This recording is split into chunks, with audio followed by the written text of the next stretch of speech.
Ko človek obišče prijatelja v njegovi hiši, ne, potem ponavadi išče čistilko, kako bo za sabo spucal, pa on vzame ključe od hiše. Točno, a veš, to je tisto, kar sem govoril. Ali je čista laž, ne, ali je pa včasih, ko gre res, ko je dober dan, ne, je pa to sprenevedanje oziroma čisto zavajanje. In se pa ne spomne, če je kdaj bil na Ugljenu. Bevanda je mogla biti hudičevo dobra, po mojem. No.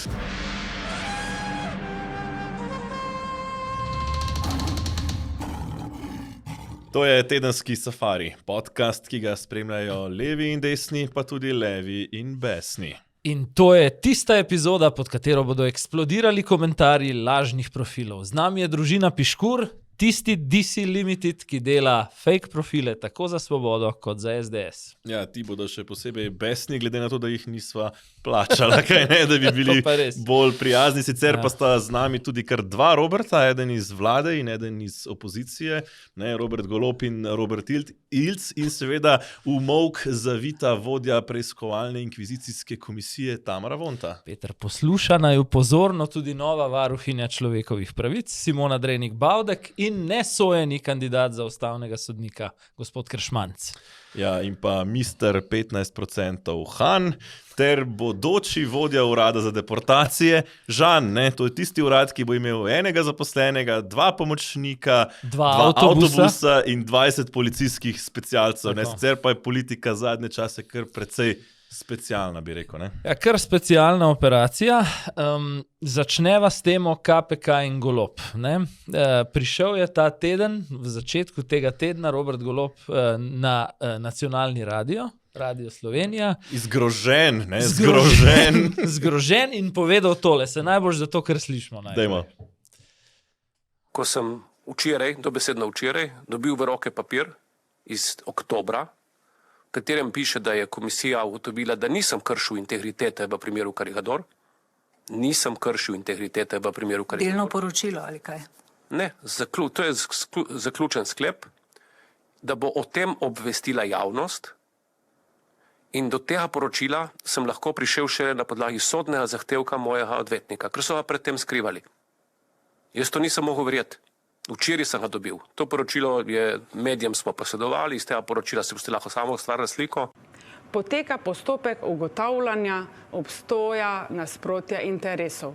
Se pravi, ali bi se moral, če povem po domače, predsednik vlade pri odločanju o dr. Subotiću za različne svete zdravstvenih zavodov pri odločanju izločiti, ker sta imela tako intenzivne stike, da bi njun zasebni odnos prevladal nad javnim interesom, nad objektivnim odločanjem. To preverjamo. Če sem naredil nekaj narobe, ker sem dva vikenda ne dopustoval, 2 vikenda obiskal strankarskega kolega v njegovem zasebnem vikendu v Istri, če sem naredil nekaj narobe in me bo za to oglobili, ne me oglobijo. Komaj čakam. Kaj pravite na ta odgovor? Takšno lahkotno zamahovanje z roko kaže na nerazumevanje nasprotja interesov. Zdaj, jaz mislim, ne, da Robert Golob čist preveč plačuje svojega odvetnika, če je mogel prek sodišča priti do dokumenta, ki ga je KPK že 17. oktobra sama objavila na spletni strani. Ne? Mislim, to je tako res, očitno ga nema, a ga Zdolšek nateguje, ne? V smislu prestroški. Zame je epizoda tega tedna in to, kar je premier naredil na Radiu Slovenija, v bistvu nova slika, nov prizor v portretu človeka, ki mu, in to zdaj res najblažje rečeno, ne gre preveč verjeti na besedo. Ne? Gotovo ni čistko, kot bom jaz zdaj to rekel, namenoma karikiram, ne? Ker verjamem, da pač ravno 100% vsega, kar izgovori, pa vendarle ni laž. Ampak jaz osebno imam občutek, ko vzamem ta mandat 4-letni kot celoto, da je praktično vse, kar Robert Golob izreče, laž ali v najboljšem primeru zavajanje / sprenevedanje. Ne? In glej, on pride na nacionalni radio z veliko novico, to je v bistvu razkritje, neka ekskluziva, ki bi mogla biti novinarka vesela, ali kaj, ne? Da je primer Karigador že zaključen, da je zaključen bil že oktobra lani, da on ni kršil integritete in pazi zdaj ta dramaturški vidik, ne, KPK zlovešča nam to dejstvo že pol leta prikriva, ne? Ker jim pač to dejstvo, da ni kriv, ne ustreza javnomnenjsko. In spet, kot si ti pokazal tole, ne? Mogoče bo najen režiser to pokazal tokrat tja v kamero, ne? Se pravi, zaključen postopek glede sumov nepravilnosti v Splošni bolnišnici Celje, se navezuje na Tomaža Subotiča, ne?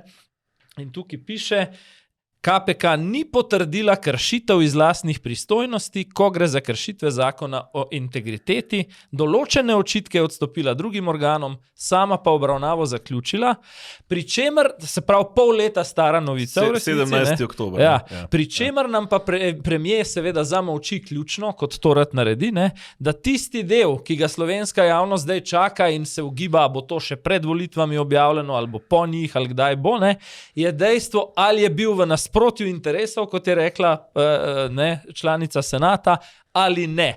To je tist, kar nas je, se pravi, bi se mogel izločiti, ko je glasoval o Subotiču in o njegovih javnih funkcijah ali ne. Ne? Skratka, mene to spominja na učenca bolj tistih res nižjih razredov osnovne šole, ne? Ker se mi zdi, da v srednji že ne počnejo več tega, ki pride z prvim šusom v življenju domov in zdaj to enko v redovalnici, ki jo je dobil in jo ne upa skomunicirati starši, zapakira tako, da reče, joj, veste tist ukor, ki me je oktobra skrbel, no tega zdaj ne bo. Ja, pri čemer je treba povedati par stvari jasno. Ne? KPK je v zadevi Karigador dobil več prijav, ne, in jih obravnaval in nekatere od njih predal drugim organom. Kar pomeni, da tam še tečejo. Tam še naprej, tečejo. Ja. Nekatere izmed njih ugotovil, da so pač nesmiselne, da niso kršitev integritete in zaključil postopek v tistih primerih. Ne, to je ta famozni dokument, ki je bil objavljen na KPK spletni strani 17. oktobra in ga je mogel Golob prek sodnika dobiti od sodišča. Ne, se sprašujem, katerega. Ne, in potem je pa še del očitkov, kjer KPK še vedno izvaja postopek in postopek še ni zaključen, ampak če bi poslušali spin Goloba, ne, bi lahko si napačen vtis ustvarjali, češ da KPK pravzaprav politično zavaja javnost, ne, češ da v resnici so že ugotovili, da ni kršitve integritete in to Golobu in javnosti skrivajo, pri čemer je Golob tisti, ki skriva oziroma tako zelo selektivno pošilja stvari v javnost, ne, da pač iz teh delčkov informacij potem skuša ustvariti neko sliko, pa samo še eno stvar bi glede Golobova.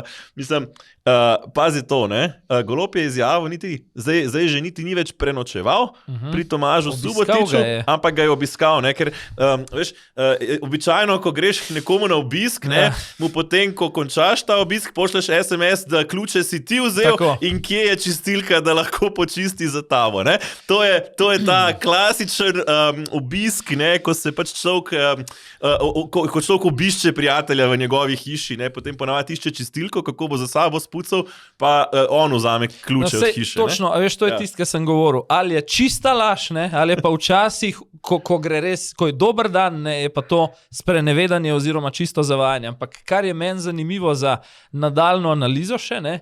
Vzemimo zdaj skupaj primera Bobnar, primer Karigador.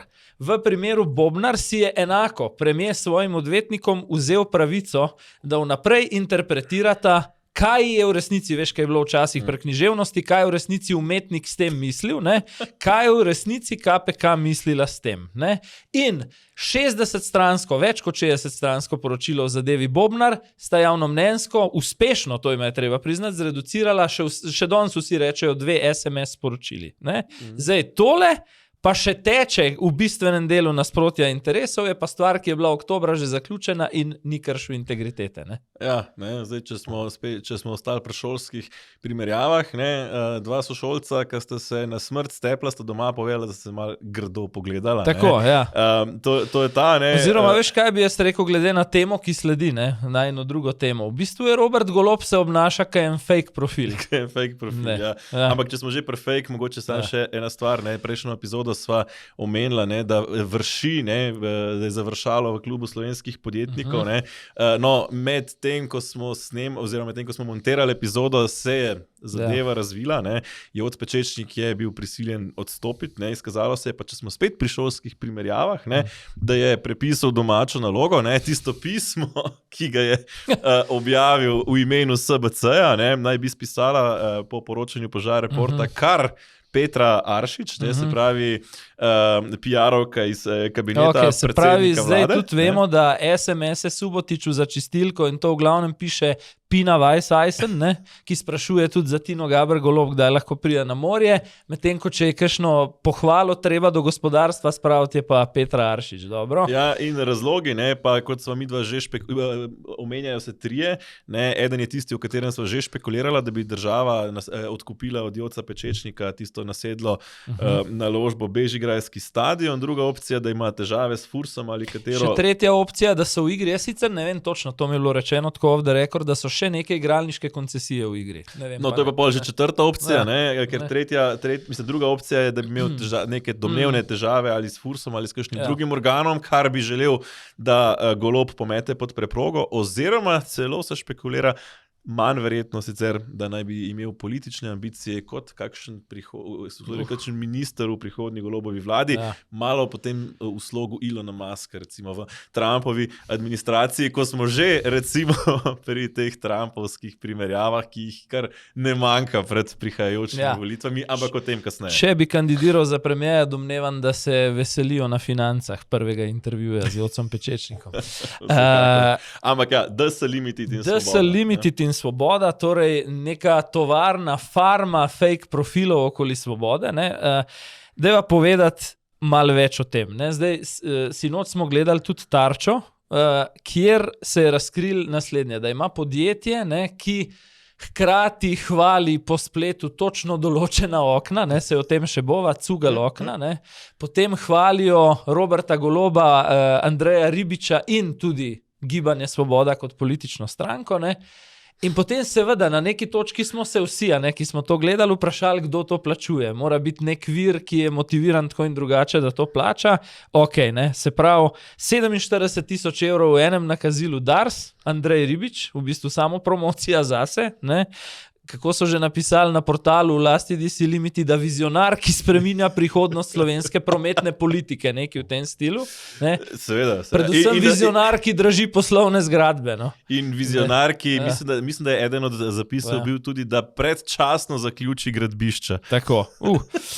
In potem druga pogodba z GEN-I-jem, kjer je pa seveda itak družinski nabiralnik Gaber Golob, 6,000 evrov mesečno, pogodba s podjetjem DS Limited, z dopuščenim odstopanjem navzgor glede na okoliščine, ker so seveda okoliščine take, da so volitve vedno bliže. Ta cifra seveda vedno višja.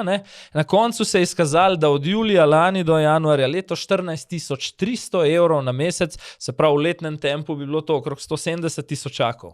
Za lažne profile na Facebooku svaka čast. V bistvu, so pa ti lažni profili zelo vzhičeni nad kolumnami Tine Gaber, nad njenimi prizadevanji za dobrobit medvedov in nutri in nad vizionarskim vodenjem vlade Roberta Goloba, ki bolje, da bolj počasi izpelje reforme, pa tiste premišljeno, če se prav spomnim kakšnih teh zapisov. Obljubili, izpolnili je še eden od teh naslovov na portalu Informer, glede seveda aktualne vlade. No in zdaj pazija, Je pa tukaj tudi druga plat zgodbe, ki v bistvu pokaže, da teh, če sem zdaj pravilno seštel, približno 150,000, ki so bili razkriti, gre za, da bo jasno potem gledalcem, Miho Piškurja, to je Piškur mlajši, ki se tudi ukvarja s tem digitalnim poslom, da je pa to v bistvu pljunek v morje proti temu, kar mora biti v ozadju. Namreč izvedeli smo, da se je avgusta lani na hrvaški obali, na Ugljanu, severna Dalmacija, blizu Pašmana, odprl slovenski hotel, 2 slovenska solastnika, prej sem omenil, Cugal okna, se pravi šef, lastnik Cugal oken Ignat Cugal in Piškur starejši, torej oče. Pavel Piškur. Tako, Pavel Piškur, sta odprla, tudi videli smo to na sliki, razkošen hotel, torej na hrvaški obali. Če samo pogledaš bežno to infrastrukturno pridobitev, je to večmilijonska investicija, o tem ni dvoma. Se pravi, okna so imeli z lastne firme. Najbrž da res, Se pravi, večmilijonska investicija. In zdaj poglejmo dejstva, Ignat Cugal, obrtnik okna, prodaja oken. Tukaj se bova potem malo zadržala, imam neke off the record informacije.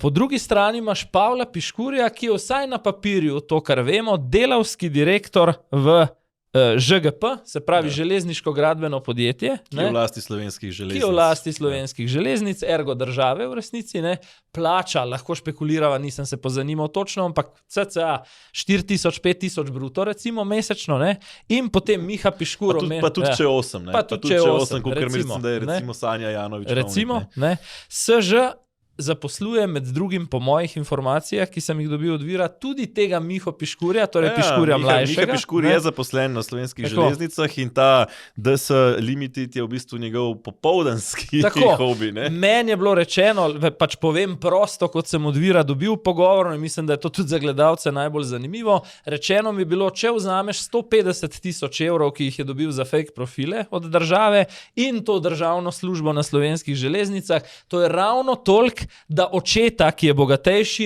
ne sprašuje vsak mesec za džeparac. No? Kaj hočem reči? Kaplja v morje, Miho Piškurja sploh ne glejte Pavla Piškurja in v čem je zdaj zgodba. Ne?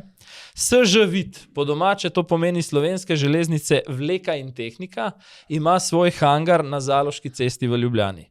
Rečeno mi je bilo, o tem bom gotovo poizvedoval in pisal vprašanja in potem tudi članek na portalu zanima.me, da so pred kratkim na stavbi, pogledal sem na hitro na Google Mapsu, kakšna je stavba, koliko oken je na njej, ogromno, mimogrede, zamenjali kompletna okna, evo, vprašanje za milijon, dobesedno, kdo je to menjal? Kaj misliš, kdo je zamenjal okna? Mislim, veš kaj, ne? Zdaj sodeč potem, kako zelo dobre reviewje ima ravno na socialnih omrežjih okna Cugel, mislim, da nisem imel druge izbire, kot da so izbrali točno to firmo. In seveda imaš prav. Ne?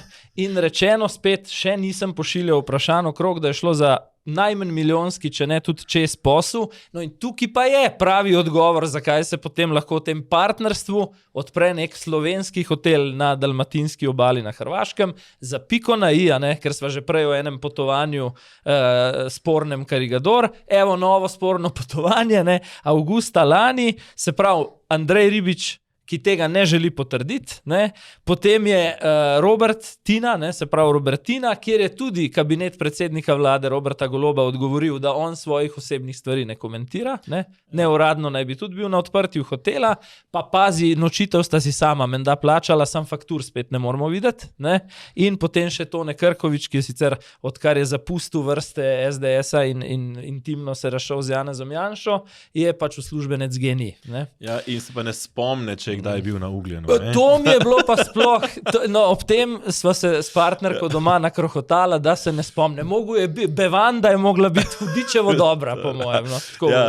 Medtem ko to bom popravil, Andrej Ribič pa tudi, oziroma Dars v njegovem imenu ne razkriva, kakšna so njegova zasebna potovanja. In ko so že pri Tonetu Krkoviču, ko se pravi Miha Piškur, naj bi pravzaprav te svoje fake profile posojal tako stranki SDS kot Gibanju Svoboda, in sicer najprej v preteklosti SDS-u, to je celo v Tarči včeraj priznal Žan Mahnič, sicer je nekako to omenil, češ, da je šlo za nek računalniški posel, ker je očitno Miha Piškur izjemen konkurenca Žanu Janši v bistvu. Tako, ampak zelo ima raznolike talente, in da jim je pomagal nek računalniški sistem postavljati, zdaj mislim, da se temu lahko po domače reče troll klet.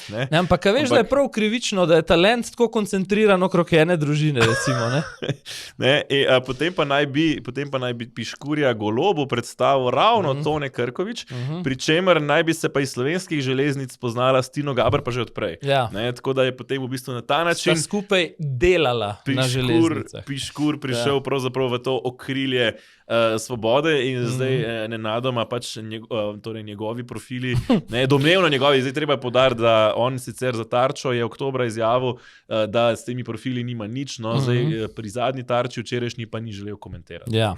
Zdaj, recimo, da sva tole kar podrobno tudi za kulisja obdelala. Jaz bi zdaj šel še na eno podtemo, ki jo tukaj vidim, namreč kar je Tarča postregla, je postregla z zanimivimi dvigi marketinških budžetov v predvolilnem času.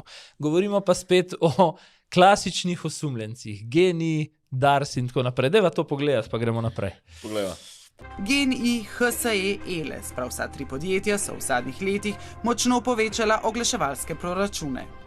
GEN-I je predlani za oglaševanje namenil krepko čez 700 tisoč evrov. To je, pozor, 2,5-krat več kot leto predtem. In kako je bilo lani? GEN-I nam podatkov za razliko od drugih državnih družb ni želel razkriti pred objavo letnega poročila. Holding Slovenske elektrarne, ki ga vodi Golobova poročna priča, je lani za oglaševanje namenil 240 tisoč evrov. Za primerjavo, predtem so v 7 letih skupaj porabili le 160 tisoč evrov. Sistemski operater Eles je v letu 2024 za oglaševanje, večinoma PR članke, porabil skoraj toliko kot prejšnja 4 leta skupaj. Razlog za takšen razcvet oglaševalskih proračunov družbe pripisujejo investicijskim ciklom, obletnicam dejavnosti in obveščanju javnosti. No, predsednica preiskovalne komisije Tamara Vonta, ki je že večkrat do zdaj gostovala pred mikrofoni medijev in v studijih na temo razkriti preiskovalne komisije o obvodnem financiranju politike v prejšnjem mandatu, se je tik pred našo oddajo odločila, da od zdaj naprej na to temo ne bo več nastopala v medijih. V Svobodi pa tudi niso našli nikogar drugega, ki bi lahko prišel v našo tarčo.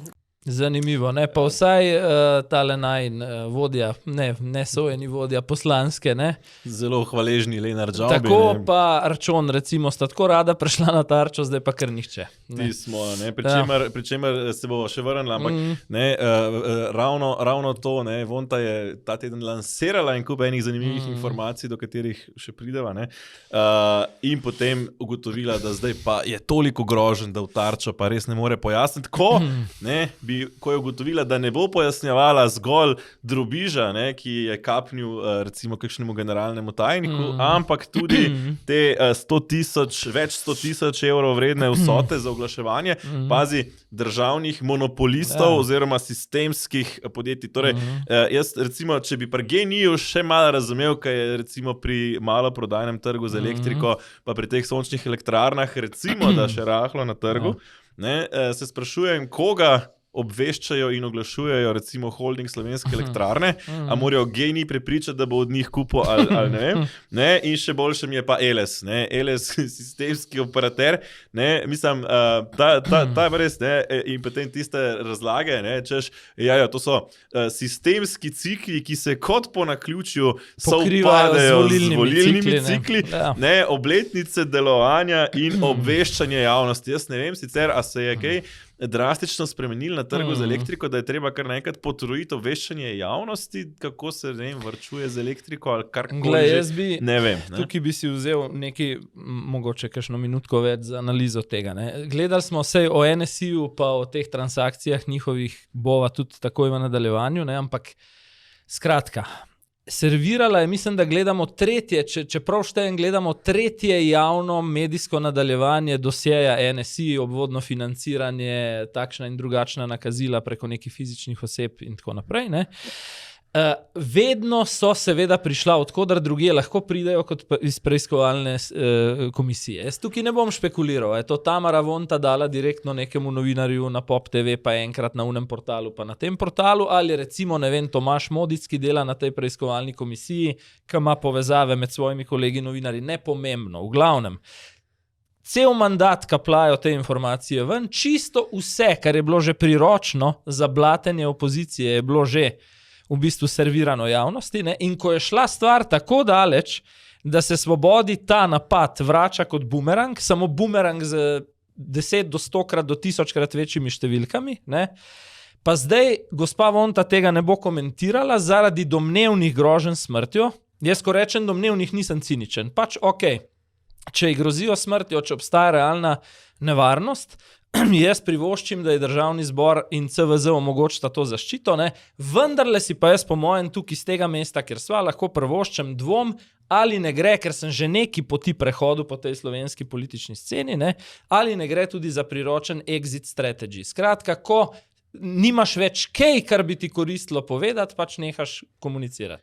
Ja, pri čemer mi je bila še dodatna ironija te tiskovne konference, sklicane par ur pred snemanjem Tarče, ne, na kateri je najprej povedala, da ne bo več komentirala, potem pokomentirala in potem brez vprašanj odšla.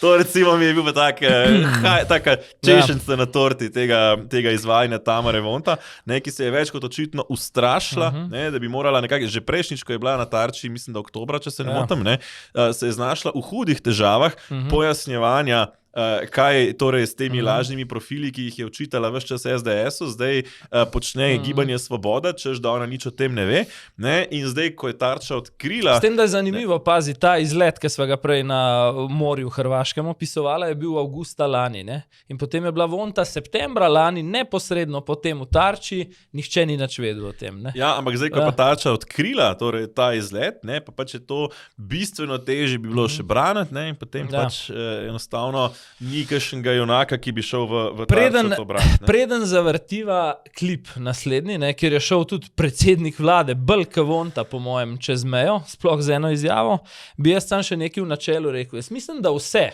tukaj bom fair, in bom rekel, in to, kar gledamo ogromne cifre, ker so na oblasti in imajo celo to mašinerijo pod sabo pri Svobodi, in te manjše številke pri opozicijskih strankah, kot so SDS, NSI, jaz mislim, da imamo načelno, tukaj je treba enim in drugim v narekovajih stopati v bran, en konceptualen problem z financiranjem političnih strank v Sloveniji, in to je po mojem erste klase neumnost, da smo prepovedali financiranje iz podjetij, torej iz pravnih oseb na stranke. Ves čas, to sem že nekajkrat zagovarjal v najnih epizodah, sem za financiranje po vzoru tujine, kjer je to, da neka privatna firma nakaže politični stranki, zaradi mene dan pred volitvami, stvar prestiža, to tisto podjetje ponosno pove, da stojijo za tradicijo in za programom in za sporočili in obrazi stranke. Nič narobe. Ideja se je izrodila. Mi smo to prepovedali firmam in strankam. Zakaj? Zato, da bi kao naredili sistem, kjer stranke niso marionete zelo veščih kapitalskih interesov, ampak pazi, če ti na koncu pod mizo nekdo nekaj da, si še bolj marioneta. Zakaj? Prvič, ravno tako ti je dal denar in drugič skupaj morata varovati skrivnost. Tako da te ima gospodarstvo zato samo še bolj v šahu v resnici. Ja.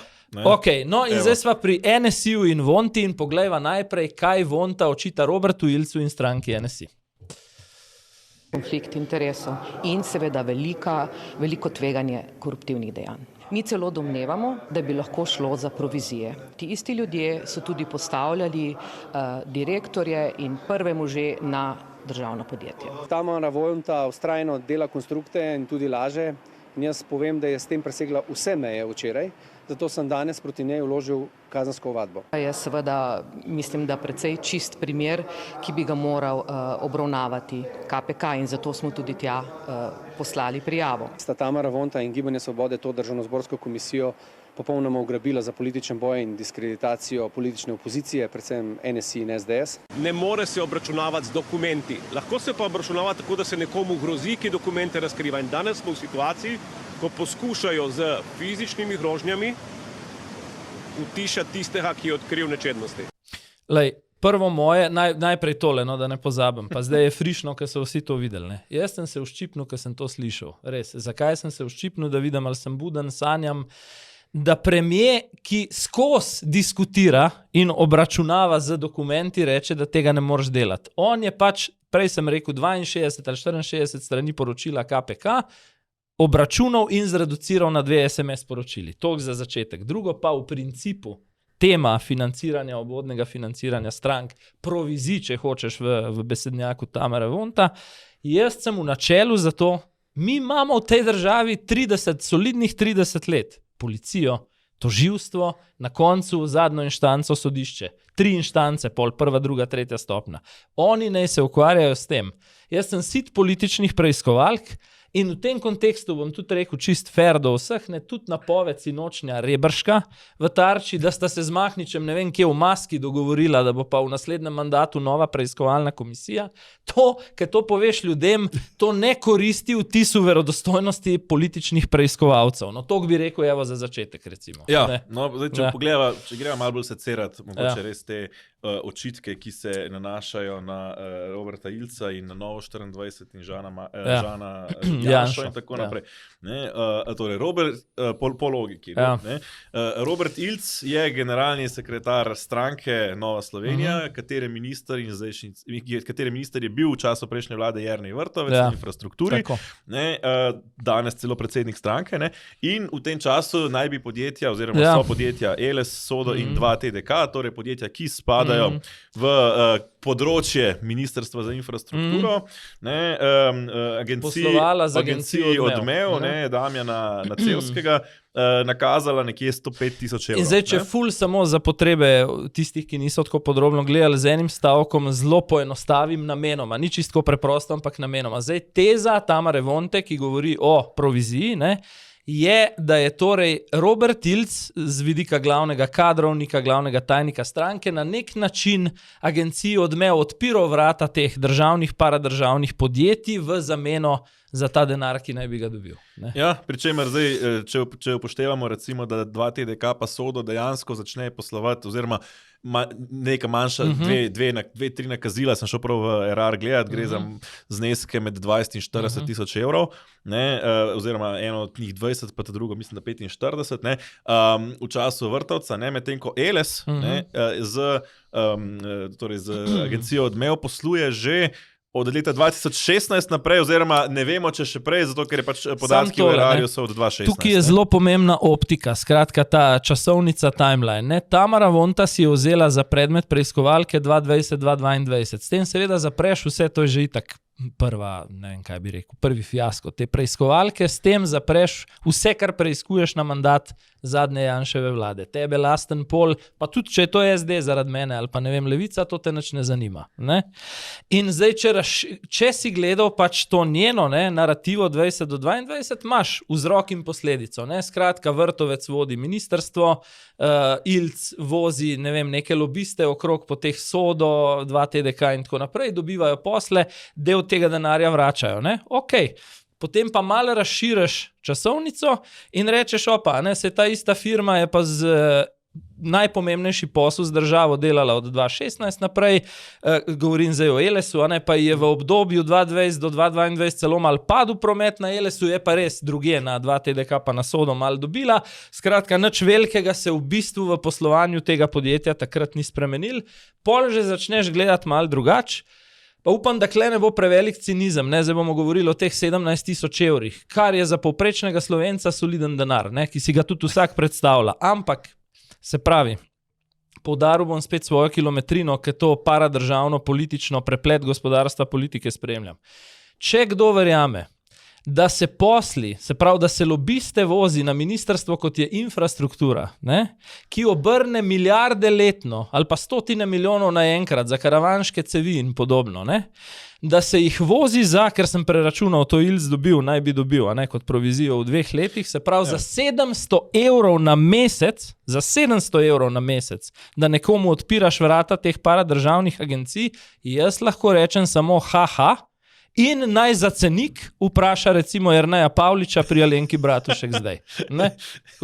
Točno to, zdaj, če gre konkretno 4500 nakazilo na direktno SP Roberta Ilca, teh 4500 pojasnjuje, da je šlo za storitve pri organizaciji kampanje Your EU Rights, za to agencijo. Zdaj, a je generalni sekretar stranke res izvajal to ne bova vedela, kampanjo? Najbrž njegova lastna mama ne ve tega. Še bolj zanimivo je recimo pač zgodba pri podjetju njegove sestre, ki je pravzaprav frizerski salon. Kle jaz recimo vidim edino tako stvar, ki mi gre na živce. Frizerski salon, ki potem tik preden pride prvo nakazilo, torej poleg pričakovanih frizerskih storitev, doda še tisto famozno dejavnost 70-200, podjetniško in drugo svetovanje. To je po domač rečen, to je tista dejavnost, ki jo imamo vsi prijavljeno za to, da lahko izdamo račun za karkoli. Če bi tako malo pavšalno rekel. In potem s časoma dobi 12,600 evrov na ta račun. Spet ona to, oziroma pri Odmevu to razlagajo, da je za njih izvajala izvajala administrativne storitve in pomoč pri organizaciji dogodkov. Je, ni, kdo ve? Ne vemo, je pa res tako. Ne vemo. Razlaga je, lahko se vprašamo, koliko je trdna, malo je mogoče smešna, ampak nič bolj kot recimo razlaga Darsa, kaj je za Dars recimo počel torej Piškurjev. Ampak še nekaj mi pride na misel, se tega tokrat škoda v bistvu, da nisva še tiste izjave pokazala.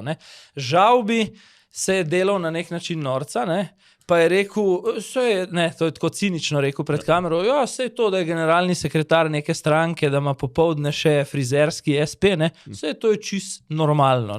Ampak Lenart... Tako kot je čist normalno, da ima šef policije nohte, urejanje nohtov, in kot je čist normalno, da ima poslanec Svobode zobozdravstveno ambulanto kot prokurist. Šef policije, ki organizirani kriminal preiskuje, ki mora biti res brezhiben človek, popoldne neko manikuro v prostorih firme iz Banja Luke, ki za Jankoviča vzdržuje ljubljansko infrastrukturo.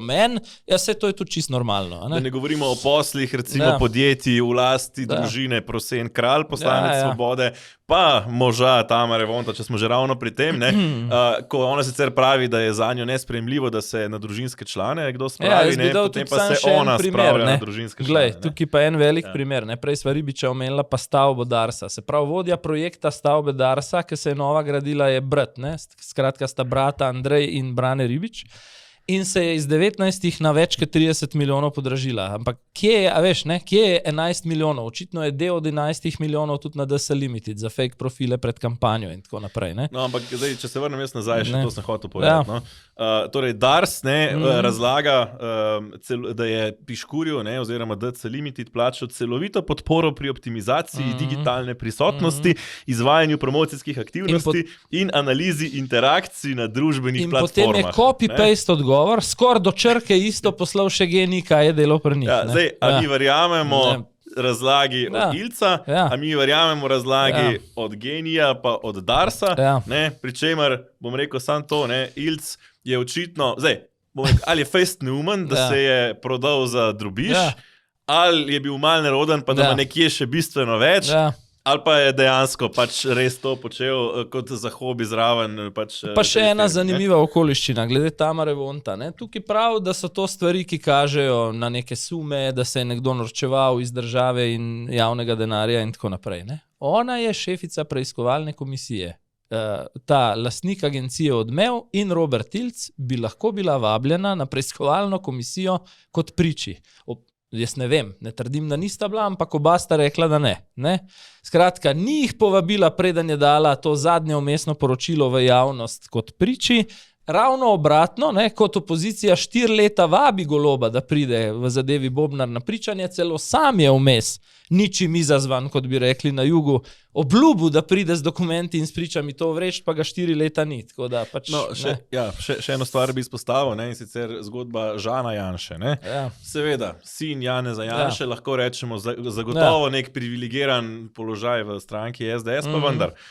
Vonta mu očita, češ, da je brez kakršnih koli izkušenj kar naenkrat začel masno služiti. Pri čemer je človek po izobrazbi informatik, oziroma se s tem ukvarja, 7 let delal v podjetju Marant, ki se ukvarja z računalništvom, potem je bil v Bruslju pri... Sicer je Marant tudi ena zanimiva firma. Je, ampak je to resna računalniška firma. Blok še Karla Rjavca, ki je vprašalo okrog tega. In potem je bil v Bruslu pri evropskih poslancih kot asistent in na to se je vrnil nazaj, kjer je delal potem za strankarsko televizijo Nova 24 in v 2 letih od raznih naročnikov, ne samo od Nova 24, zaslužil skupaj 131 tisoč evrov, kar pomeni nekje približno 5 tisoč na mesec v povprečju v tem času.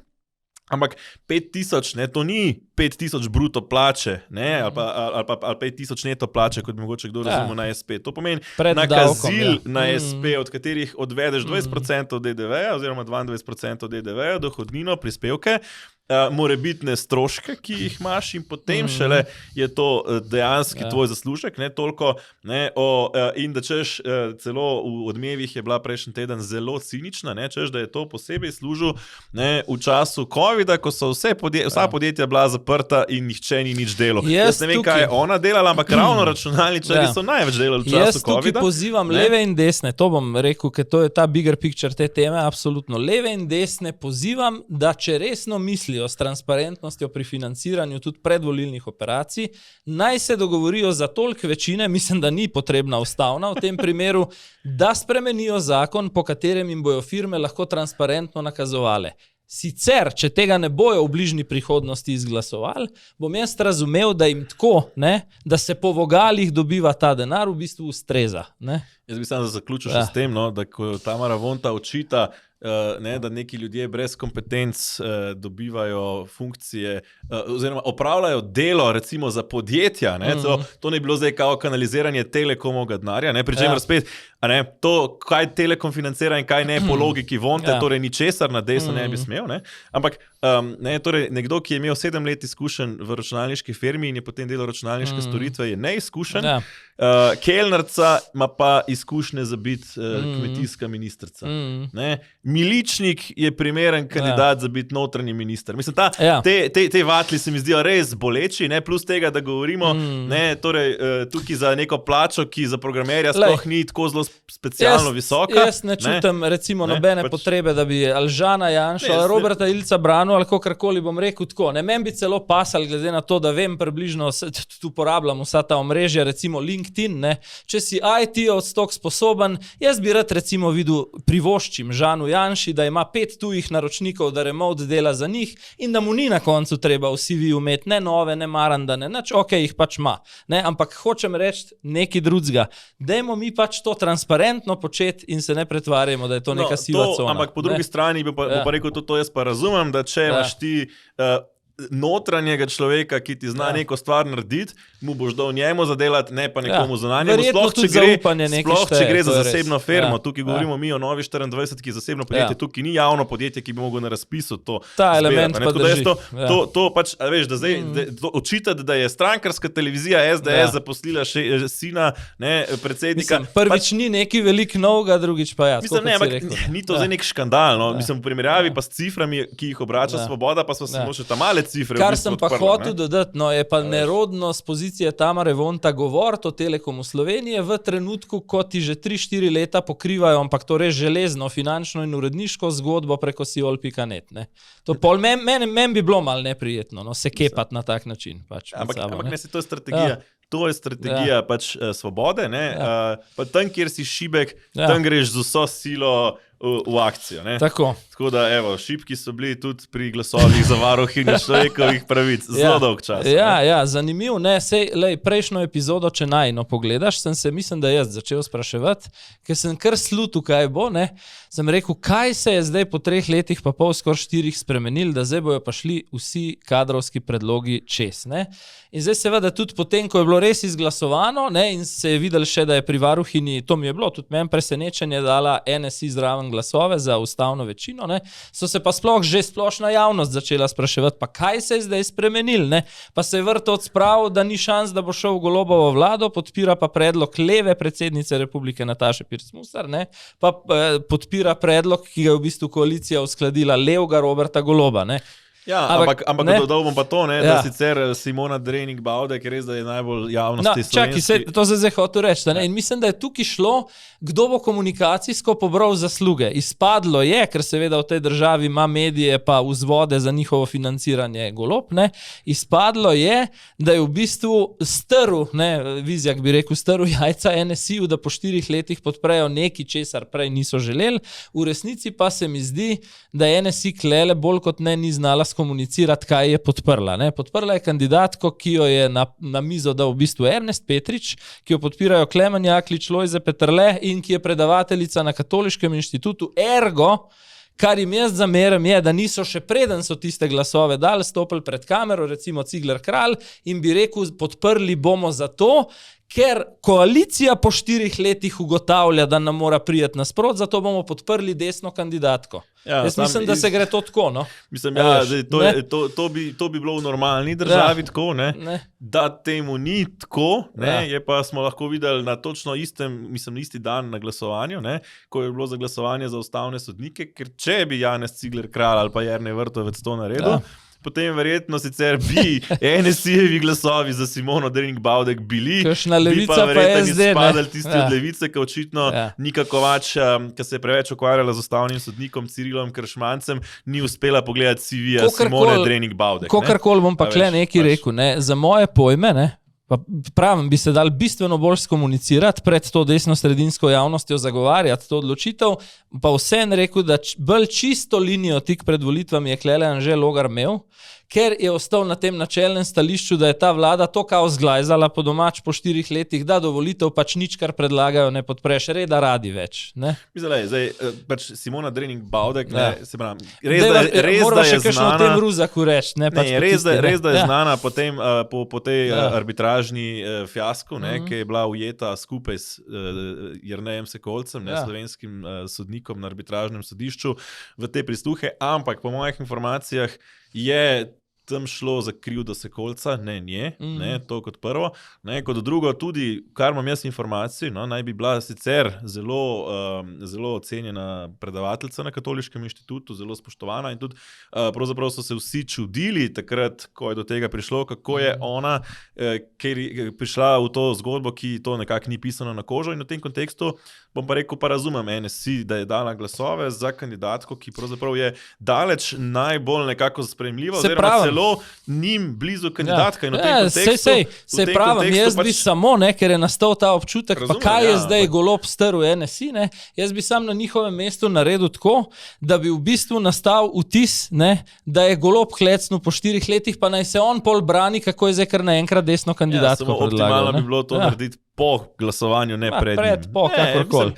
Po glasovanju zadeva mimo, ker če greš pred, to se mi zdi, da to pa tudi... Izzivaš nesrečo. In tudi je v povezavi z naslednjo temo, preveč kandidatov mi pokurmo, pa ne samo ustavne sodnike, varuhe človekovih pravic, mislim v tem mandatu, guvernerje Banke Slovenije, varuhe človekovih pravic, en kup nekih funkcij, smo imeli neke kandidate, ki so bili recimo zelo konkretni kandidati, ki so se pokurali zaradi nekega političnega kupčkanja, kar je blazno slabo, ker če to delamo, pač se resni, kredibilni kandidati sploh več na te funkcije ne bodo prijavljali in če bi, jaz mislim pač realno, če bi NSI šla v to igro, da bi šli tiskovko, mi bomo podprli Simono Drening-Baudek, ker je dobra kandidatka, potem bi v bistvu Nika Kovač dobila trigger, da začne študirati njen CV in bi pritisnila na levico, da pa oni ne podprejo. Kar je naredila pri Kršmancu, kandidatu za ustavnega sodnika. Zdaj pa pri naslednji temi. Se pravi, bil je kandidat, ki je šel čez sito predsedniške palače, kolikor razumem tudi čez to usklajevalno sito koalicije, prišel v parlament in bil naknadno, to je meni škandalozen element zgodbe, bil poklican, mislim, da iz urada predsednice, se po mojem so edini, ki si to komunikacijo približno lahko privoščijo zelo pogojno in so mu rekli, veš, te bomo umaknili, ker se ti obeta, da te obvarujemo pred giljotino, pred glasovalno giljotino v državnem zboru. Zdaj, v čem je zgodba za tiste, ki mogoče tudi tega ne poznajo tako podrobno. Skratka, Ciril Kršmanc je hodil v postopku nominacije za ustavnega sodnika po poslanskih skupinah. Normalno, tako, kot so hodili vsi. On je tam bil, se heca malo, toliko naiven, da jim je povedal, da nima ne na eni, se pravi levi ali pa desni strani, nobenega zacementiranega ideološkega sidra. Skratka, da ničemur prav ne pripada, se nekako case by case po zdravi pameti odloča. In je bilo to, pazi, se pravi, ni bil proklamirano nek desni pravni mislec, ampak je bilo samo to, da ni proklamirano levi pravni mislec, v bistvu dovolj, da je odpadel iz te igre. In kaj imamo zdaj, ker so ga umaknili? Zdaj prej smo imeli 7-2 ustavno sodišče, zdaj imamo 8-1 ustavno sodišče. Pa tudi, če bi on bil, ne bi imeli 7-2, ampak bi imeli 7-1-1. 1,5 ali pa nekaj. V smislu 7 levih, enega neutralnega, pa enega desnega, recimo pogojno rečeno. Pričemer, mislim, da je Miro Cerar zelo dober v besedo, ravno to, kako se pravzaprav dogajajo nevarni precedensi, ko pravzaprav od ustavnih sodnikov vnaprej pričakujemo neko mnenjsko izrekanje o posameznih temah. Govorijo, veš, da je Trump napakiral sodišče v ZDA, ne? Ampak počnejo pa doma isto. Ne? Mislim, pa nas to počnejo še hujš, ker je v ZDA je boljše razmerje pri istem številu sodnikov, kot je pri nas. Ne? S tem, da predsednik tega napakiranega sodišča pa razlaga, kako so pri nas sodniki neodvisni. Ampak tako, pa da bo zadržal avtoritarno oblast. Ne? Tako, ja. Če bomo šli v to smer, se bo pravo začelo popolnoma podrejati politiki. Potem boš moral politiki obljubiti, katere ideološke stališča bo zastopal, kako boš razlagal zakon, ustavo. Jaz mislim, da če tudi se to realno vedno na nek način dogaja v zadnjih, pa tako, če bomo to takole počeli transparentno, potem se sprašujem, koliko pa so ti pravniki še sploh ljudje s hrbtenico, ki bodo sodili po pravu, po ustavi, po strokovnih kriterijih. Od leta 2018, ko se je poslovil z velikega notranje političnega odra, pa ko gledaš naslednike, mu cena raste, no, to je treba reči. Dekanu pravne fakultete zdaj ponovno. Meni je sicer ironično, da kot bivši premier to komentira, ampak vendarle iz neke pravniške drže. Ne, in ravno teh sodnikov, ki jih omenja, imamo na ustavnem sodišču že kar eno lepo četico, pa ne bom zdaj se spuščal v posamezna imena. No, meni grede še ta vidika, Nikako Vač si omenil, bila kle angažirana v tej zadevi, Keršmanc je Ciril Keršmanc tudi napisal neko odprto pismo o njeni hujskaški vlogi proti njegovi kandidaturi. Zanimiv je, ne bom šel v detajle, mogoče bi bilo predolgo, pa tudi malo dolgo čas v glavnem, kolikor sem razumel, je poslancem v državnem zboru Keršmanc razlagal neko anekdoto o tem, ki je zelo poenostavljam, da pač zakaj je regulacija splava, nekakršnakoli že potrebna, ker če ljudje to počnejo v ilegali sami, potem umirajo na nekontroliran način. Nika je to razumela, kot da bo gospod Keršmanc usodno posegel v ureditev, kot jo imamo zdaj. Ne? Ja, očitno pač ni bil šef Mirovnega inštituta, da bi imel recimo kakšno tako referenco. Sam še to bom rekel, problem je, če se ustavni sodniki vnaprej izrekajo o stvareh, ker potem, ko pride do sojenja dejansko teh stvareh, bi se pač po logiki mogli izločiti, ker so se že vnaprej o tem po logiki, kot se recimo bivši novinar Kocjan izloči, ker je neki govoril o zadevi Karigador. Tako. Greva malo še na hitre ankete pokomentirati. Videli smo konc v bistvu minulega tedna, v nedeljo zvečer, volilno napoved Mediane. Prvo tako, Pop TV je izrisal stole, narisal je čistko, da povzamemo 45 stolov v desni sredini, 43 stolov v levi sredini, narisal je 7 strank med opredeljenimi, zdaj govorim, ki pridejo čez, ni več Stevanoviča, med parlamentarnimi so pa SDS, Gibanje Svoboda, SD, Demokrati Anžeta Logarja, NSI, Levica in tudi za mišjo dlako prerod Vladimirja Prebiliča 4 mandati. Zdaj mogoče tukaj bi jaz malo zadja dal najni publiki, pa bi rekel, to sva poslušala pred dnevi oba, off the record obstajajo ankete, ta Medianina je tam nekje 700-750 vzorca na več tisoč vprašanih, ki kažejo malo drugačna, in jaz sem res prepričan, da jih politika že nekaj tednov gleda, ker se obnašajo določeni politiki v neskladju s tem, kar mi vidimo navzven. No, zdaj glavno bistvo, ne bom šel po mandatih, niti si nisem točno zapomnil, kako off the record kaže na vzorcu več tisoč, pa vendar, tam kaže naslednjo stvar, da ima SDS še višjo prednost pred gibanjem, kot jo kažejo javne ankete, da ima pa Svoboda bistveno manjšo prednost pred Logarjem in SD-jem, kot jo trenutno kažejo te javno objavljene raziskave, in da so SD, NSI in Levica sicer kakšen mandat 2 manj praktično poravnani, in da se Prebilič pač bori za ta obstoj.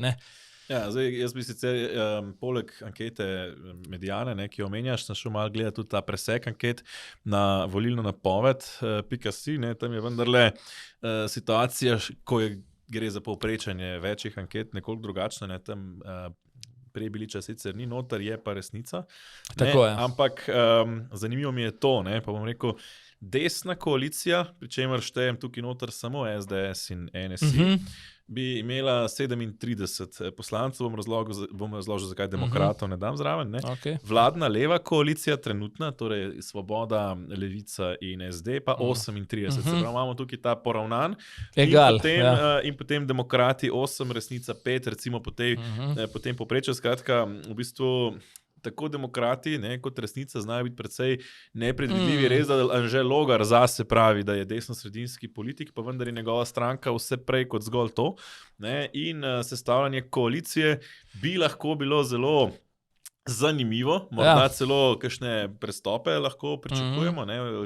Han je, mene je presenetil Han, bova malo kasneje pokazala tako, potem, ampak on je prvi rekel, ne, da praktično si situacije po volitvah brez tega prestopanja čez pol ne predstavlja. Ne. Ja, bo tega prišla, ampak se pravim, to se mi zdi recimo zanimivo, no, da nekako ima desnica zaenkrat še neke prednosti, če dodamo še demokrate. Ne, je pa res, da ni ta prednost tako trdna, da bi lahko rekli, da se nam obeta zagotovo kakšna desna vlada. Mislim, da bo še zelo pestro do volitev. Celo na evropski nivo se širi ta slovenska histerija. Ne. Ta teden smo imeli v Ljubljani 3 voditelje večjih evropskih strank, ne, Manfreda Webra, skupaj s celotno delegacijo Evropske ljudske stranke, pa potem Irače Garcia, vodjo socialistov in vodjo stranke Renew. Ne. Vsi so obiskali svoje slovenske podružnice, ali kako bi se temu rekli, pri čemer mi je morda zanimiv detajl.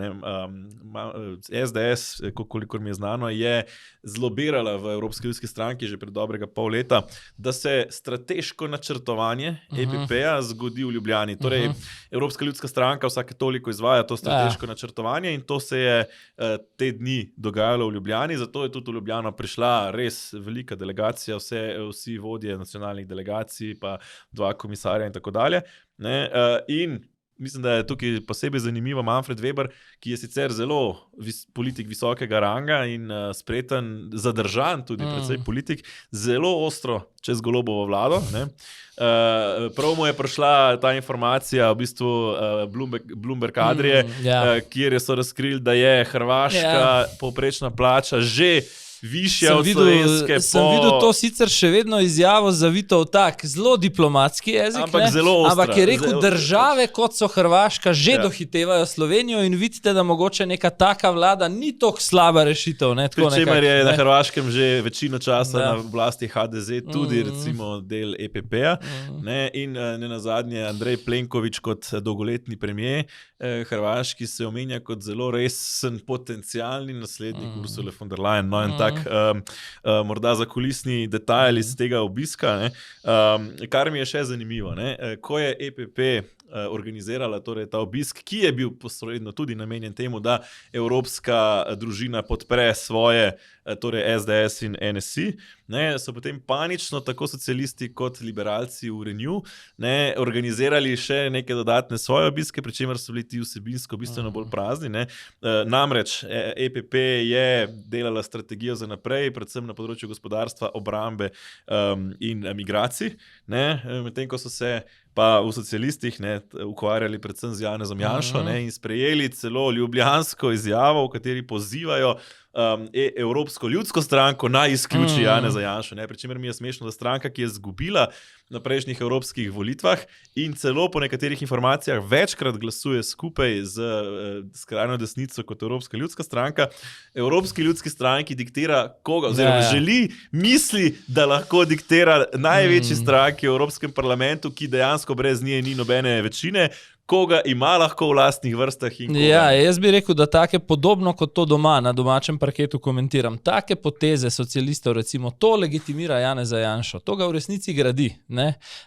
In podobno kot se doma ob pomankanju rezultatov v 4-letnem mandatu, ob pomankanju idej, kaj zapisati v programe za naslednja 4 leta ukvarjajo z Janšo, očitno je ta duh šel še kako tudi na ta bruselski nivo. Ja, še en detajl. Zanimivo je to, da do tega mandata so socialisti in liberalci, ki so bili prej bistveno močnejši, nekako držali Evropsko ljudsko stranko v šahu, češ desno od vas je rdeča črta, ko je naprej skrajna desnica in skrajno desnico se pa ne sodeluje, pri čemer zelo hipokritično oni brez težav sodelujejo s skrajno levico v parlamentu, ki je približno toliko totalitarna kot skrajna desnica ali pa še bolj, ampak diktirajo, kako bi pač EPP moral sodelovati. Je pa EPP ravno na tem načrtovanju pravzaprav se začel zbliževati pa ravno z ECR-jem, torej najbližjo stranko desno od njih. ravno obisk italijanskega komisarja, ki prihaja iz vrst ECR-ja, pravzaprav nakazuje to boljše sodelovanje ravno med tema dvema strankama na evropskem nivoju. Ja, in zdaj, ko si govoril, v bistvu o tem, govorila sva, da bo zelo verjetno treba po volitvah iti čez pol, pa zdaj si sam govoril veliko o sodelovanju, pa te ideološki omejenosti. Se mi zdi, da če zdaj pogledava vožnjo Roberta Goloba, mislim, da torek, ki so bila zadnja še v tem mandatu vprašanja poslancev, vožnjo v službenem avtu iz parlamenta, takoj potem, ko je bil pred poslanci, to v bistvu pove vse. Deva najprej ta klip, pa pol še kakšno misel. Poglejva. Poslansko vprašanje danes? Itak, da so naporna, zato ker se stalno nekaj izmišljujejo, polk jim dokažeš, da so se zlagali, se naredijo neumne. Po drugi strani je pa, danes sem jim dal res Boga. Tako da, včasih paše.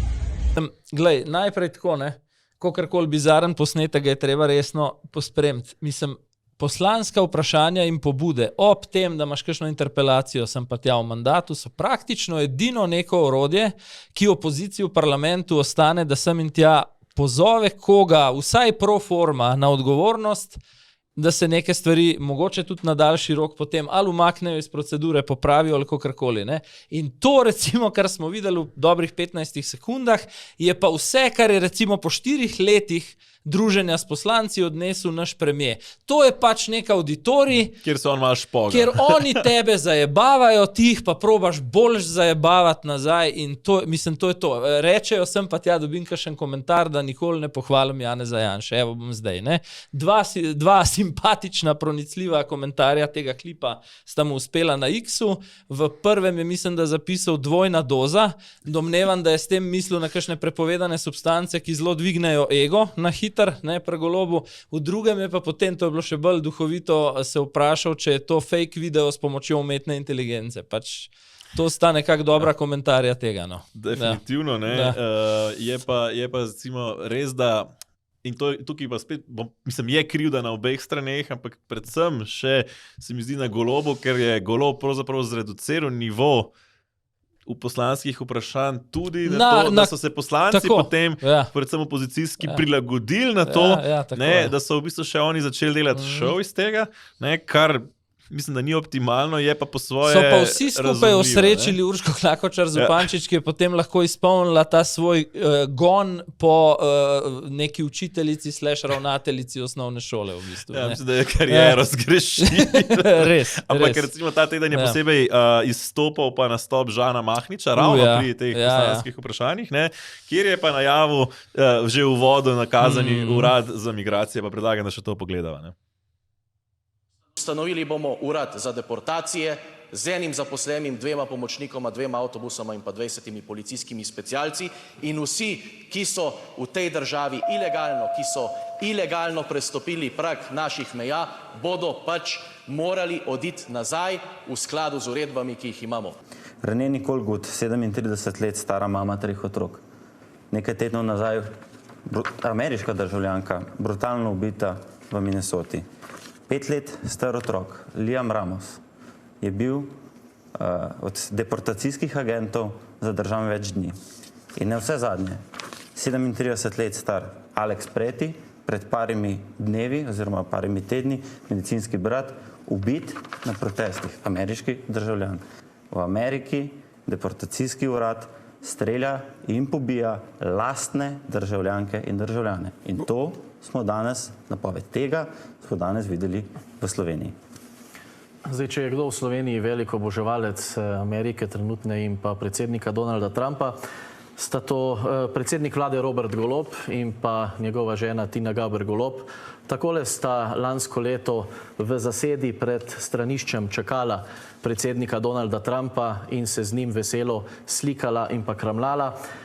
Prejšnji teden, ko je bila pa premiera filma Melanije, pa je premierjeva žena Tina Gaber Golob takole se v bistvu preko umetne inteligence spremenila v Melanijo in to objavila. Torej, one dva očitno nimata nič proti temu. Mislim, najprej čist retorična analiza tega, kar smo videli v studiu. Jaz sem samo čakal že nekaj časa, s kere strani in kdaj bo nekdo zakucal, bom rekel v športnem žargonu, te primerjave Trump-Janša in sem čakal s tem, točno s tem screenshotom, kako pač Tina pred WC-jem ustavila Trumpa, ker, ja, očitno fascinacija obstaja. Ne?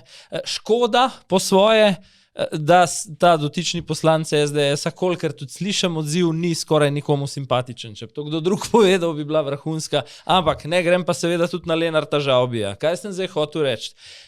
Bližajo se volitve, vedno bolj bo vsaka studijska minuta štela, ne? In Svobodi kaže slabš, kot v resnici ta hip nam dajo vedeti ankete. In zdaj poglejmo te govorce. Lenart Žavbi je še enkrat več prišel akademsko nadut v ta studio, celo daje vtis nekoga, ki se ne pripravlja prav kaj dosti na nastope, ker on itak po svojem mnenju, kot je slišati neuradno, ve najboljš v poslanski skupini, kaj celo boljš od Roberta Goloba, kako se stvari zapakirajo, in potem izpade bebo. Ne? Tako da aroganca / nepripravljenost Lenart Žavbi. Bom zelo kratek, grem sam še naprej. Potem imaš Natašo Avšič-Bogovič in Mateja Arčona, ki bosta hodila na soočenja, to je rubrika vsebinska praznost. Potem imaš Roberta Goloba in Klemna Boštjančiča, ki ima jaz ene besede, ki sem že na začetku rekel, ne verjamem, ki jo spregovorita, in potem še rubrika ekscentričnost z Urško Klakočar Zupančič. Če kdo misli, da bojo šli v finišu kampanje procenti z nastopi gor, ja, naj bo srečno. No. Vsaka čast, ne? Ampak recimo meni, ne bi se strinjal, da ni bil več pripravljen, ne ravno te listi, pač on se je po mojem zelo dobro pripravil, ampak pazi, na strategijo. On ni pričakoval, da bo dobil WC iz Versaja. On je točno eno stvar imel, en plan in poglej, kako se je vehementno pametnega počutil, ko je prinesel te slikce. Pri čemer je kasneje, ker nismo v klipu dala, Žan Mahnič tudi lepo povedal, urad za deportacije ni samo v Ameriki, je tudi na Danskem, je tudi v Nemčiji, pa noben ne poroča o streljanju na ulicah z Danske, oziroma vsaj ne, ki bi jih izvajal urad za deportacije. Ampak pazi ta fris, ta fris mi je pa zlat, kako se mu je podrla ko hišica iz kart, ta zgodbica ko je samo dobil tole navdušenje nad Trumpom. In potem se v bistvu Tina cel teden odzivala, sem gledal neke zapise na Instagramu, pa to se cel teden odzivala, kako je to krivično mojega soproga sesuvajo preko mene. Ker jasno je, da če je kdo, se bodimo iskreni, če je kdo fasciniran nad Trumpom in Melanijo, je v bistvu ona. Je pa res, da so si sami to naročili, ker oni edina kampanja, ki jo ta čas imajo, je Bog ne daj, da pride Janez Janša, ker Janez Janša je enako Donald Trump. Je pa res, da Žan Mahnič s takimi izjavami to še podkrepi po drugi strani, pa mislim, da ne smemo podcenjevati pravzaprav besa ljudi do tega, da se Slovenija masovno polni z tujci in da pravzaprav imajo ljudje že strah hoditi po ulicah Ljubljane, recimo. Sam še dvoje bi na kratko naslovil. Eno je, veš, se vprašaš recimo, ali pa se kdo, ki malo manj v drobovje gleda, ki midva pa v ozadje, vpraša, a se recimo teorija, a se je zdaj Mahnič, ki je začel s tem ajsom slovenskim, ker naenkrat pred polno dvorano o tem govoriti, a se je on strgal Janši z verige, ali sta se to zmenila pred sejo. Seveda mislim, po čem jaz sklepam moja teza, mislim, da je kar ta prava, se ni strgal z verige, ker bi se mi o tem ajsu v resnici lahko 3-4 mesece nazaj pogovarjali, trenutek je bil izbran, ko je čustveni naboj okrog te teme zaradi nedavnih dogodkov v ZDA najvišji. Tako da to je del strategije in potem me je nekdo ta teden vprašal, pa bolj bi rekel desno opredeljen, vrednotno, a ti vidiš kakršnokoli korist, ki jo ima SDS, da tako govori. In sem mu rekel, ja, v bistvu jo vidim, to je aktivacija njihove baze, kot nek način stranka za slovenskega republikanca. Imam pa, to ti pa moram reči, ker je moja teza bila že mesece nazaj, da bo volitve odločila, sem ti rekel, udeležba, takrat, veš, ali bo 60 ali bo 57, in višja, ko bo slabš za desnico, imam jaz svoje, tukaj pa ne bom zelo kratek, jaz imam svoje dvome o tem, koliko si želi Janez Janša sestaviti naslednjo slovensko vlado. Nisem čist prepričan. No in ko so že pri strategiji, ena izmed strategij je tudi, kdaj najaviš kandidatno listo in prva izmed vseh strank je to naredila stranka SD z Matjažem Hanom. Prvi so torej tisti, ki so v celoti razkrili kandidatno listo, morda pogledam najprej izjavo, pa potem še pokomentiram par detajlov, ki so mi zanimivi iz te kandidatne liste. 46 glasov bo potrebno za naslednjo vlado. Izzivi, bom rekel, v letošnjem letu zaradi geopolitike bodo veliki, tudi zaradi notranje politike bodo veliki in potrebno bo sestaviti neko stabilno vlado. Jaz mislim, da bo zelo težko sestaviti samo čisto levo sredinsko ali pa čisto desno sredinsko vlado. Prehodi čez pol bojo potrebni in mene so novinarji večkrat vprašali, ali bi sodelovali s katero tako imenovano desno stranko, če bi sodelovala v levosredinski vladi. Zdaj, ta izjava je logična. Je zelo realna napoved. Je res, da tukaj, v Sloveniji se je desnica že večkrat v zgodovini opekla, ko je sodelovala v levosredinski vladi in to je ta zelo komunistični pristop v smislu, vas spustimo zraven, dokler smo mi ta glavni. Sej tudi to mi je malo hecen. Bojo prestopi, bojo nujni čez pol, sam bojo drugi mogli k nam prestopati. Ampak dobro, Ampak je to precej, to je diametralno kontra retorika od Goloba. Tako je, hoče reči, da to vsaj dopušča neko resno sodelovanje in v tem smislu mislim, da je SD pokazal neko večjo zrelost. Pa še nekaj ti bom rekel, zakaj Han govori na tem istem dogodku, ko so vlagali listo o 15%. To je spet na moje underground usporedne ankete. Ni tako nemogoče, da do konca kampanje se izenačita SD in Svoboda. Ne? Zato je to dejansko celo mogoče pretendent na zmago znotraj levega pola. Ne tako znanstvena fantastika. Ali pa vsaj na izenačenje. Kar je glede na stvari, ki so jim jih servirali v tem mandatu, vrhunski met. Rekel sem presenečen, da niso še bolj ostri, oziroma da niso že kakšne poteze tudi potegnili. Meni predvsem manjka kakšna poteza SD-ja, ki bi potrdila to retoriko, ki je pa zanimivo dvoje, če to opazil, ki si gledal ta pogovor. Han je rekel, mi smo dali Fajonovo zaradi Litijske, smo dali Katičevo zaradi Čutarja, bi mogel zaradi Čutarja še kdo odstopati, je tokrat prvič rekel, seveda Luka Mesec, verjetno kot koordinator romske problematike in en stavek mi je, to je teh 15% pa ambicija za zmagati levi pol, je rekel, si mi želimo že na začetku novega mandata zelo drugače postaviti stvari, kot so bile v tem mandatu. No, tega do zdaj ni zmogel, recimo. To je zanimiva napoved, morda pogledaš še par imen, čist na hitro, 2-3 minutke. Največji skok, se mi zdi, karierni, je naredil Luka Goršek, iz Celja se je preselil v Ljubljano in zasedel kraj Tanje Fajon, ki je realno izvolil, tako da kot podpredsednik stranke mislim, da se Luka Goršek lahko resno poteguje za mandat poslanca in je tudi že začel izrazito aktivno terensko kampanjo, že hodi naokoli z mizami in se pogovarja z ljudmi, kar na ulici, recimo, nazadnje sem ga videl, mislim, da v Kosezah. Tako da to je recimo, mislim, da ravno tudi spada v njegov okraj, gre za okraj Šiška 2. No, Tanja Fajon je iz centra pregnala Marka Koprivca, to je ta radikalni vodja ljubljanske SD, tako da Tanja Fajon kandidira v centru. In kar je še posebej zanimivo, recimo, škoda pravzaprav za SD, ostali so brez svojega močnega aduta Janja Prednika, ki je pač zaradi težav z nasiljem v družini se pač umaknil. Zdaj je ovadba vložena na tožilstvo. In ne kandidira.